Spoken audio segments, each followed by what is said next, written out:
Bonjour à tous, à tous les membres du réseau RCS. Allez, je vais enlever mon masque. Je suis en secteur Covid. Je suis le docteur Gérald de Kerzec. Je suis médecin urgentiste et le médecin aussi de TF1 LCI. Alors, pour les enjeux de communication, moi j'ai fait beaucoup de communication pour le coup et pas de la communication pour de la communication, mais vraiment de la pédagogie. Et la communication, c'est un outil de pédagogie. Et ça m'a permis de faire passer un certain nombre de messages. Mais comme beaucoup de collègues, on n'a jamais vu autant de médecins finalement dans les chaînes de télé, sur les plateaux télé. Et c'était extrêmement important, notamment au début du confinement, parce que ça a permis d'expliquer pourquoi, avec une menace qui est une menace invisible, donc pour les gens, c'est pas palpable. Et donc du coup, la communication de certains professionnels de santé permettait justement de palper cette menace-là, d'essayer d'en comprendre les enjeux. Donc ça a été extrêmement important pour que les gens respectent tout simplement le confinement. Donc ça, c'est toute la communication à destination du grand public, qui est une communication compliquée, parce que c'est une communication qui nécessite d'être sur une ligne de crête en permanence. On n'est ni trop alarmiste, et certains ont été, je trouve, trop alarmistes dans cette crise, ni trop angéliques. Et on a reproché aussi beaucoup de minimiser la crise. Encore une fois, la communication en temps de crise, c'est un peu une communication médicale, comme avec un patient à qui on annonce une maladie grave, par exemple. Quand vous faites une annonce d'une maladie grave, vous allez le faire de manière progressive, step by step. Et là, c'était un peu important aussi de le faire step by step et de ne pas annoncer une catastrophe. En plus, c'est pas l'apocalypse, donc il fallait ni trop rassurer les gens, ni trop les affoler. Et au fur et à mesure que le confinement se poursuivait, là, vous voyez, on est fin avril, les gens ont besoin toujours d'informations.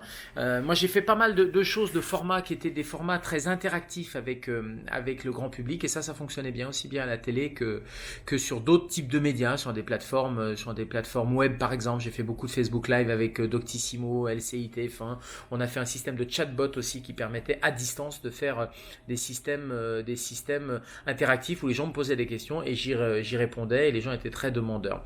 L'autre cible de communication, il n'y a pas que le B2C, il y a aussi le B2B, et j'ai fait un certain nombre d'expériences. Alors avec des associations de patients, je pense à France Asso avec lesquelles on a travaillé, on a fait une conférence avec plusieurs experts. Là aussi, il y avait plus de 200 personnes qui étaient connectées, qui posaient les questions. C'est vrai qu'il y a eu une soif de compréhension au début de la crise, puis après, il a fallu répondre et notamment décrypter, voire débugger des informations sur les nouvelles thérapeutiques, sur tout ce qu'on entendait dans les médias. C'est particulièrement vrai, et c'était aussi un des enjeux de cette crise pour les professionnels de santé. J'ai participé à pas mal d'initiatives avec les professionnels de santé. Je pense aux pharmaciens par exemple, qui sont en première ligne, nos collègues pharmaciens dans cette crise, et qui avaient besoin d'informations plus importantes que le grand public, qui est très informé, le grand public, parce qu'ils passaient leur temps devant la télévision, et donc il était important là aussi d'informer les pharmaciens, et c'est ce que j'ai essayé de faire. Alors maintenant, il y a un enjeu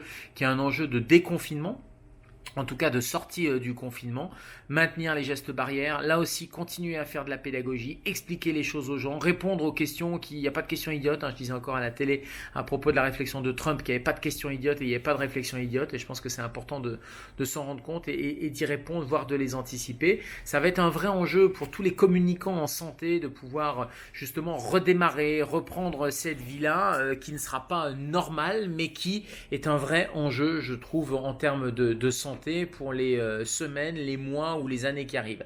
J'espère que cette crise ne va pas entraîner une lassitude. On a vu des médecins, on a vu trop de médecins peut-être. Je pense que ça va redescendre sur le plan éditorial dans les chaînes de télé. Mais j'espère surtout qu'on va en garder quelque chose de positif. C'est que la santé, c'est important.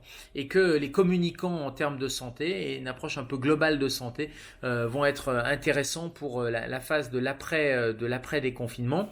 Un, pour respecter les gestes barrières, bien sûr, continuer cette pédagogie, mais deux, pour préparer la suite, parce que si on veut faire un peu une synthèse de cette maladie, le Covid, c'est une maladie un peu d'hypertension artérielle, un peu de diabète, un peu l'échec de la prévention finalement, et je trouve que s'il y a un secteur qui pourrait en tirer bénéfice, mais au bénéfice de tous, c'est le secteur de la prévention justement, et ça, c'est de la communication médicale, et on va essayer de tous s'y atteler. Voilà, à bientôt, bonne fin de confinement, et puis on se retrouve tous, j'espère physiquement, dans quelques jours ou semaines. À bientôt.